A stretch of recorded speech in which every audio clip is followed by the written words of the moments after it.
So, here we are with Tyrion Lannister, probably the most loved character from that family, and a fan favorite. Tyrion, back in his heyday in the earlier seasons of Thrones, was very smart, witty, and funny. I once brought a jackass and a honeycomb into a brothel. But in Season 8 of Thrones, Tyrion's character went from perhaps the cleverest man alive to the punchline of his own joke. When it comes to his character development, we never get to hear it.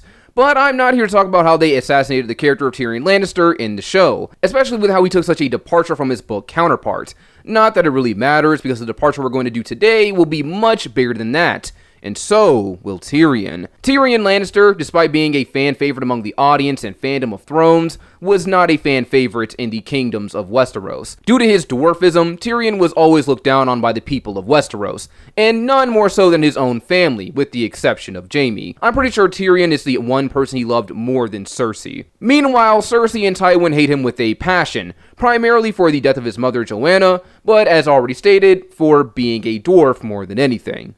You're not on trial for being a dwarf. Oh, yes I am. I've been on trial for that my entire life. Especially in Tywin's case, he really does anything he can to not acknowledge Tyrion. He hesitates to even call him a true Lannister, and this mindset might actually feed into the idea that Tyrion isn't really Tywin's son, but the child of Mad King Aerys. This is a theory that floats around about Tyrion's character in the fandom, since Aerys had a thing for Tywin's wife, and is rumored to have made advances on her. And Tyrion in the books has a fascination with dragons and fire when he was younger. But I'm getting off topic. Tyrion goes through a lot of trials and tribulations on the account of his dwarfism. He's belittled, underestimated, and abused, all because of something he had no control over. But since I have the author's pen today, I do. So I pose the question, what if Tyrion, the son of Tywin, wasn't born a dwarf at all? In fact, for what I have in mind for this, what I think would be fairly cool for a story aspect is what if Tyrion is literally born the exact opposite of who he was in the physical sense? What if instead of just being born an average child, Tyrion actually grows up to be tall? Taller than Jaime, Cersei, hell, even Tywin. Maybe not as tall as Gregor Clegane, the mountain that rides, but maybe somewhere along the lines of Sandor, or perhaps Sir Duncan the Tall from the time of Aegon V. But he'll grow into all of that as time goes on. For now, though, how would Tyrion just being born able-bodied change his life, his character, and some aspects of the story as a result? On the surface, his height changing may not seem like much, but this would actually mean a lot for a character like Tyrion. His dwarfism and the trials and prejudice he had to endure are a key part of who he turns out to be. Being a dwarf opened him up to a lot of discrimination from Westeros. He's seen as malformed, evil. There's a heavy stigma around him like there is for bastard children. What the hell do you know about being a bastard?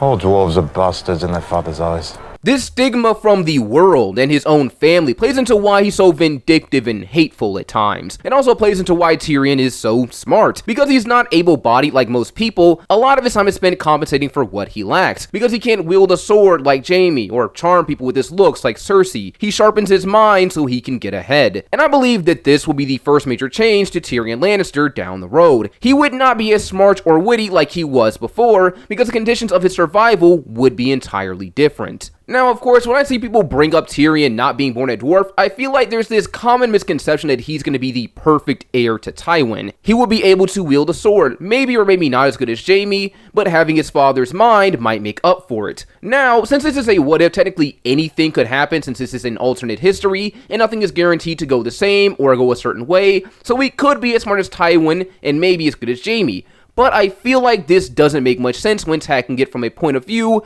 that seems to be more realistic. Some people think that the Tyrion we know will be a carbon copy of himself regardless of how tall he is. But I don't really accept that because Tyrion's dwarfism is such a pivotal aspect of his character. Tyrion is only so smart not just because he has the capability, but because he puts in the work, because he has to put in the work if he's going to survive. It's a condition of his survival in a world that is pretty eager to get rid of him at multiple turns, and he doesn't always have a physical advantage to save himself. I mean, do you know how many times Tyrion gets into very dangerous situations and somehow talks himself out of it? A lot, but I digress. With Tyrion being born differently, this would mean his entire dynamic with the world around him ends up changing as a result as well. For starters, his relationship with his own family comes to mind, primarily Tywin. I don't see the relationship he has with Jaime changing too much, because Jaime always loved his little brother. He may love him even more now that he has a sparring partner to go up against, but we'll see how he feels when his baby brother eventually outgrows him. Tywin, though, pretty much hated Tyrion from the womb because he blamed him for his wife's death, but more than that, for being a dwarf. The two pretty much go hand in hand for someone like Tywin. But since Tyrion isn't a dwarf, I do imagine that Tywin doesn't have the same animosity towards him that he does in canon. Maybe there is some slight resentment for Joanna dying, but with how knowledgeable Tywin is, I'm sure that he will understand that his wife dying is nothing out of the ordinary in a world like this. The mortality rate in this world, especially during this time period when it comes to women giving birth, is fairly high, so I do think that he would be more understanding, and since Tyrion isn't born a dwarf, he can't hold that dwarfism against him, and hold it up as a reason for his wife's death. And yes, I do believe that Joanna Lannister will still die in this timeline, no matter how Tyrion is born. Tywin in this timeline would be more accepting of Tyrion, as he would be more than just a Lannister by name in his eyes. Though he'll still see Jaime as his main heir, he will definitely have more expectations for Tyrion that go beyond the negative like he did in the canon timeline. So as a result, Tyrion will be more accepted by his father, and with him being a true spare to Jaime with him being more able-bodied, Tywin will definitely spend more time investing in him, and Tyrion won't be beaten down so harshly. And without prejudice surrounding him in this timeline, he'll have more options to explore outside of his own mind when it comes to the world of Westeros. And as I mentioned earlier, with him eventually going to be the tallest Lannister in his family, it is likely that he focuses on more physicality than he does mentality, though I'm sure that Tywin will still try to keep him from being a dumb sword-swinging brute. He already has the mountain for stuff like that. So, already, the Tyrion we have just on the account of his new relationship and acceptance from his father is already shaping up to be a very different person. Now, another question that I'm sure we're asking is that, does his relationship with Cersei change at all since he isn't a dwarf anymore? Well, to that I would say, just like Jaime, his relationship with Cersei wouldn't really change, at least not by much. Things may be a bit better because he's no longer a dwarf, but Cersei hated Tyrion for a lot more reasons than that. One of her main reasons being that she hated him because Joanna died giving birth to him. Like Tywin, the death of their mother was something she never forgave him for, and him being born a dwarf was just salt on the wound. But even more than that, Cersei really hated Tyrion because of a prophecy she got when she was younger. Before the rebellion and the death of Rhaegar, Cersei met a woman named Maggie the Frog, who pretty much told her how her life was going to go. She predicted her marriage to King Robert, the birth of her bastards, Joffrey, Marcella, and Tommen, then predicted how she would die, that one day the Valancourt would kill her. The Valancourt means younger brother, and since his birth, Cersei has always believed that her Valancourt was Tyrion. But people theorize that the person to kill Cersei in the books won't actually be him. It'll be Jaime, since even though they're twins, Cersei came out first, making him the younger brother. But I digress. The fact that Joanna still dies and Cersei most likely still gets that prophecy from Maggie, she may still hate Tyrion. In fact, I would even venture to say that with him not only being able-bodied, but more able-bodied due to his increased height, she may hate him more despite me saying that things might be a bit better earlier. Cersei has a great disdain for the gender roles of Westeros. She hates that as a woman she can never command armies or wield swords like Jaime can. With Tyrion being born more naturally gifted in the height department, I can easily imagine that Cersei, seeing her youngest brother, the one she blames for her mother's death, the one she believes is prophesied to kill her one day, seeing him physically tower over her, and possibly training with a sword like Jaime, the one she hates, being everything that she can't be, would be like a slap in the face to her, and cause her to see him as a literal looming threat to her existence. So her disgust for her own brother may be even worse this time around. But outside of his own family relations, how else would Tyrion's relationship with the world around him change? Well, for starters, Tyrion is more accepted by Westeros. He won't be insulted at every turn. He won't be spit on and abused. He'll pretty much be a typical second son, and he'll have more respect as a person. This will lead to Tyrion having more opportunities in the world, like fostering. He can be sent away to live with other families and build relations. He could be someone's squire, like what happened with his brother Jaime. He was moved around a little bit by Tywin in his youth. And he also tried this with Tyrion in the past, but no one really wanted him because he was a dwarf. This also goes for marriage, and this could be pretty big because the Lannister siblings had a few marriage opportunities when they were younger. At one point after Tyrion was born, Elia and Oberyn Martell actually visited Casterly Rock and the Lannisters. Their mom actually talked to Tywin about marrying Elia and Oberyn to Cersei and Jaime, but Tywin shot that down and instead offered Tyrion for Elia. But the Dornish refused because they saw that as an insult, considering how he was born originally.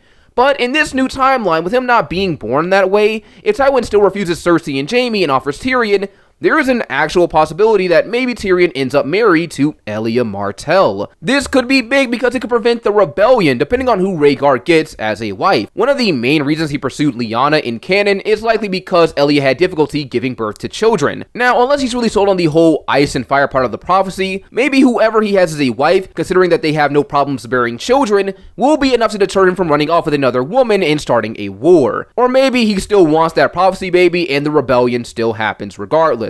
But either way, I could see this proposal falling through because Tyrion was still an infant around the time the Martells came to Casterly Rock. Maybe the Martells decide that Tyrion is too young for Elia and they pass it up, but even if they do that, there is still an equally interesting match I could see happening for Tyrion in this timeline, and that is Lysa Tully. Now, in the books, Jaime once stayed at Riverrun for a while when he was younger with the Tullys, and during this time, there were talks between Tywin and Hoster to marry him to Lysa. But this kind of fell through once Jaime was put on the Kingsguard. With him gone, Tywin then tried to make a match between Lysa and Tyrion, but the Tullys were insulted by this. Hoster said that his daughter deserved a whole man, but that would actually be different here. Since Tyrion isn't a dwarf anymore, and with the naming of Jaime to the Kingsguard, he would be the heir to Casterly Rock. Tyrion, just from the lack of dwarfism, would be seen as a more respectable choice as a second son from a prestigious family like the Lannisters. It's unlikely that he will be rebuffed in this instance, so Lysa Tully, instead of becoming Lysa Arryn in the future, could become Lysa Lannister. This would give Tywin an alliance with the Riverlords, and by extension, the Lannisters would also have an alliance with the North, since they would technically be family now. Catelyn Tully was set to marry the heir to Winterfell, Brandon Stark, until the Mad King killed him and she married Ned. But no matter which brother she marries, the heirs to House Stark and the heirs to House Lannister through Tyrion the Tall, since he would likely be a father by the time the main storyline rolls around, would be cousins, and that would be a very interesting dynamic. This match would erase Lysa's son with Jon Arryn though, Robin Arryn in the show, Robert Arryn in the books. It's also likely that Tyrion never gets held on trial at any point in the Vale for whatever reason, since Lysa is no longer Lady Arryn, or has any reason to go after the Lannisters since she is one, unless Littlefinger comes into play somehow. But without all of that stuff in the Vale, we probably don't get Bronn in the story either, but I digress. I also believe that Tywin would have no issues with Tyrion being his heir in this timeline. Even if he isn't as book smart as he was in canon, he's more than able-bodied and perhaps smart enough that Tywin is okay with him one day leading House Lannister, especially if he's furthering the family line and legacy. I feel like Tyrion in this timeline would be a far cry from who he was in canon. He would be naturally gifted in the physical department and the financial department as a lord of House Lannister, and the heir to Casterly Rock. He won't have all those grievous experiences that molded his mind into what it was before, so this is an entirely different person that we're going to get. He won't have the touch of humbleness that comes from being looked down on, especially when he can look down on everybody else now. But maybe he could still be a decent guy. Maybe getting bullied by Cersei as a kid is enough to do that to him. Another thing that I think could happen with Tyrion being born tall, if he does marry Lysa in this timeline, this would probably make it a bit harder for the Starks and Lannisters to go against each other because they would be family now. They'd be related. Tyrion would be the uncle of the Stark children through his marriage to Lysa, and vice versa when it comes to Ned, Cat, and his kids. Even if we assume that that whole incident with Bran being pushed still happens, I think it may be a bit hard for Littlefinger to scheme and put the blame on Tyrion in this timeline. He's Lysa's husband. Why would he plot to murder his own nephew by marriage? Would Lysa even send the letter to Cat warning her about the Lannisters if she's married to one? Now, you could argue that maybe Lysa does still do this. Maybe she doesn't love Tyrion, but loves Littlefinger like she did in the canon timeline. Maybe he could scheme with her to get rid of Tyrion like they did with Jon Arryn, and employ this so that he could get more power in the Westerlands. But in all honesty, I don't think that that would work, because unlike Jon Arryn, Tyrion at this point of the story would still just be the heir to Casterly Rock, not the Lord. Tywin would still be alive. So killing Tyrion to marry Lysa and rule as a regent through her wouldn't work in this timeline, especially when you consider how old her kids with Tyrion might be in this timeline. If they're as old as Robb, at least, then they may not need a regent even if their father and grandfather are somehow dead. So Littlefinger may not take an interest in Lysa for his political games. I also don't see Tyrion going overseas at any point to side with Daenerys in this timeline, since his position in society will be much more accepted and comfortable, and he'll have no real reason to go side with the Dragon Queen, especially since his family isn't out to kill him in this timeline. With the exception of his sister Cersei, of course. But either way, this is shaping up to be a very different world, all on the account of Tyrion's height alone. And I think that this is where I'm going to leave the video. I hope you guys enjoyed. Don't forget to like, subscribe to me down below, and I will see you all next time.